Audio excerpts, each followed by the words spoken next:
The test of a first-rate intelligence is the ability to hold two opposed ideas in the mind at the same time and still retain the ability to function. Francis Scott Fitzgerald.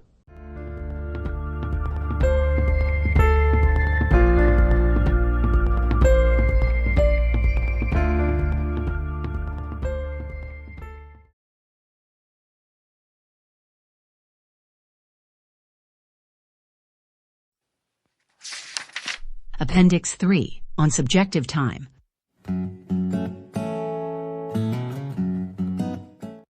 In 1905, the special theory of relativity formulated by Albert Einstein made it possible to introduce the concept of four-dimensional spacetime. 10 years later, the geometry of this same spacetime became the key concept of his general theory of relativity.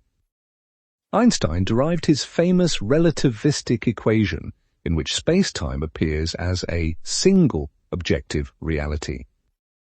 However, within our paradigm of the great life, reality is dual, which means that Einsteinian spacetime must be partly objective and partly subjective. It is obvious that within Einstein's pair spacetime, it is precisely space that exists objectively, since it exists independently of me, the observer, right?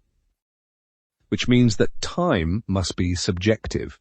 That is, it must fully depend on the observer, that is, on me. Under this interpretation, it turns out that any element of reality must be characterized, first, by its position in objective space, and second, by its state in subjective time. Or in more academic language, any element of reality, that is, any subjective entity, is characterized not by its position in objectively existing spacetime, but by its position in objectively existing space, plus its state in subjective time. Let us try to sort this out. From previous chapters, we know that the stable existence of any subjective entity in this world boils down to its adequate reactions to external and internal events. However, before one can react to an external event, that event must first be recognized. For example, in order for an antelope to recognize the approach of a lion as the event danger, it must first identify the shape of the object lion. This pertains to objectively existing space, and additionally evaluate whether I, the subject antelope, will have enough time, subjectively taking into account the state of my health, to manage to run away from that lion. If there is little time, one must run immediately and at full speed. If there is plenty of time, then there is no reason to worry. And so together with the antelope, we have used the term time for the first time. But what exactly is it? From the point of view of the antelope and any other subjective entity, time is an informational concept that makes it possible to relate different events to one another, in terms of earlier, simultaneous, later, and or, to qualify the interval between events in terms of long, not long. Let us ask the question, is time homogeneous? We have already agreed that time is subjective, and if that is so, then it cannot be homogeneous. Subjectively, a minute spent, pardon the vulgarity, with one's bare backside on a red-hot frying pan lasts much longer than the same minute, with the same backside, but in a comfortable armchair, right? Next, I propose the following interpretation to the reader. Let me note, once again in parentheses, this interpretation may be successful or not. That is not so important. The main thing is to demonstrate a completely new approach made possible within our paradigm of the great life. So, we see that the speed at which time flows is a subjective thing. It can vary across a wide range of values, depending on what we are sitting on, a frying pan or an armchair. Both of these, for us, are sources of external events, that is, events coming from the not me, from the universe. It is obvious that the frying pan generates far more events for us than the armchair. Ow, it hurts! Ow, ow, it hurts! Ow, ow, it hurts even more. Let us introduce the following characteristic, the information density of significant events, hereafter simply info density. The info density of significant events is defined by the frequency with which events occur that are capable of changing the state of a subjective entity. To describe the situation we are in, it is not enough to know the info density of external events alone. We must compare this value with the info density of internal events coming from the me. Such events include our pulse, our blood pressure, the intensity of neural activity, and so on.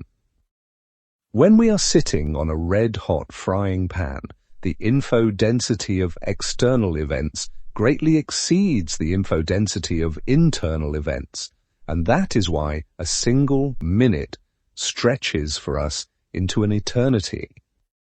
When we are sitting in a comfortable armchair, the info density of external events compared to internal ones is small, and therefore time flies by unnoticed.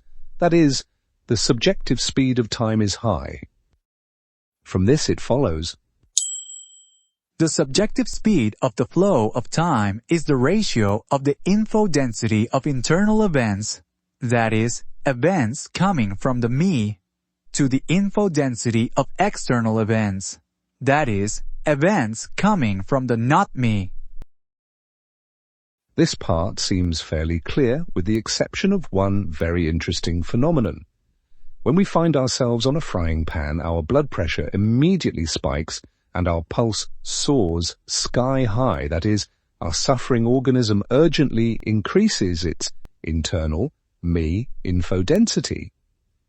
In this way, our organism, me, tries to compensate for the increase in the info density of the not me. That is, it essentially strives to keep the subjective speed of the flow of time constant.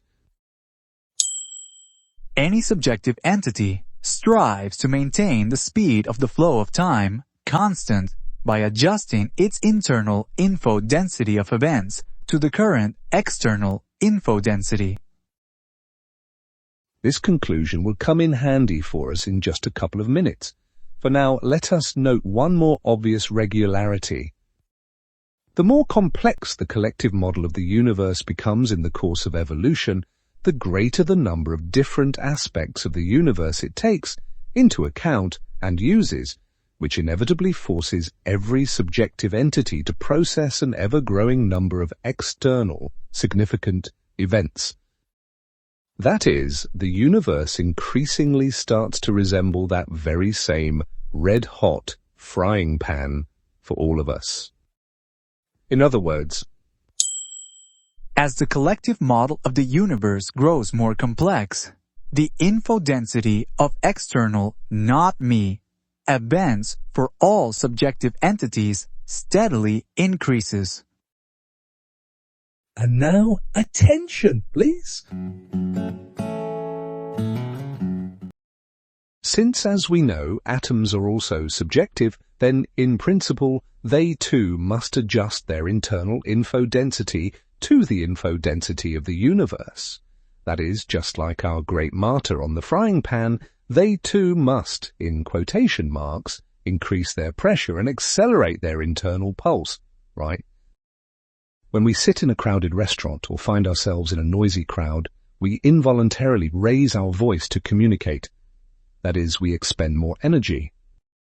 So here a controversial but interesting hypothesis occurred to me.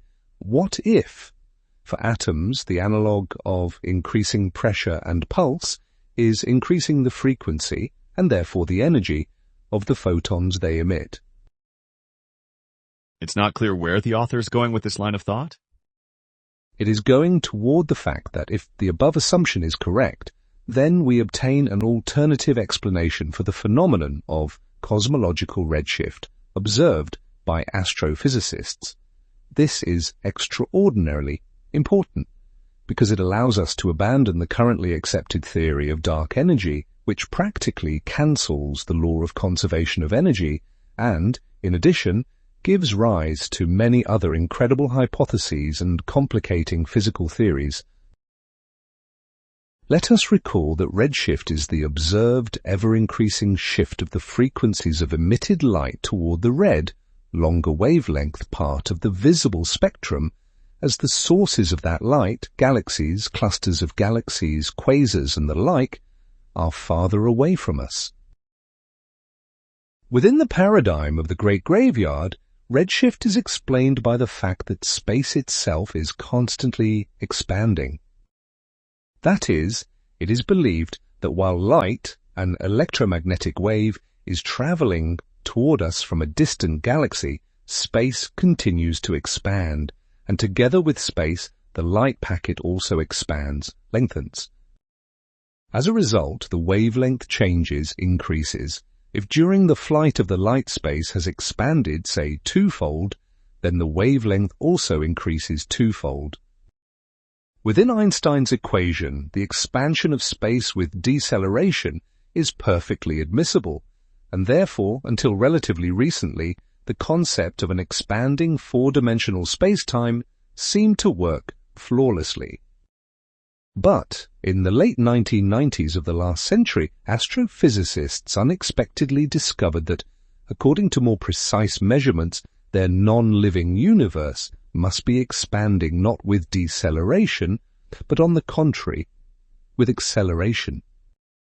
In order, while remaining within the paradigm of the Great Graveyard, to somehow explain this accelerated expansion, scientists were forced, in essence, to proclaim the existence of anti-gravity, a strange, dark energy dissolved in space and pushing it apart faster and faster.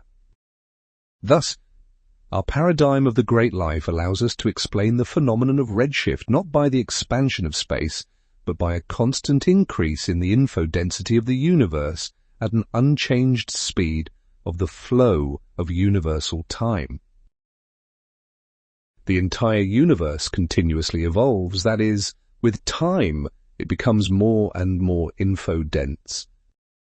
If atoms compensate for this increase in info density precisely by increasing the frequencies of the photons they emit, then the farther away the observed galaxy is from us, the more ancient the time from which its light reaches us, the lower the info density of the universe corresponding to that light, and consequently the more strongly that light is shifted into that very red region of the spectrum. We simply see those distant galaxies as they were in those far-off times when the universe had not yet sat with its bare backside on a red-hot frying pan. It is possible that the phenomenon of redshift may be interpreted simply as the result of the continuous growth of the info density of the universe. And of course it is quite expected that the info density of the universe should increase not linearly but with acceleration. It seems that the process of cognition always proceeds with acceleration. For example, hardly anyone can deny the obvious fact that the collective model of the universe of the Earth ecosystem is developing faster and faster. Thus, within the paradigm of the great life, the phenomenon of redshift has a much simpler interpretation. Perhaps the universe is not expanding at all, dark energy does not exist in reality, and the law of conservation of energy remains fully in force. Of course, our conclusion is based on the assumption that the frequencies of atomic radiation increase with the growth of the info density of the universe. I hope that scientists will someday take an interest in this hypothesis and test it experimentally. And how, within the paradigm of the great life, can Einstein's time dilation near large mass be explained? In our interpretation, large mass is an enormous, seething habitat of a vast number of diverse subjective entities. In other words, mass is always a source of external, not me, events. The greater the mass, the higher the info density of this source, that is, the hotter this frying pan. That is why, for any subjective entity near any mass, just like for our sufferer on the frying pan, subjective time will slow down.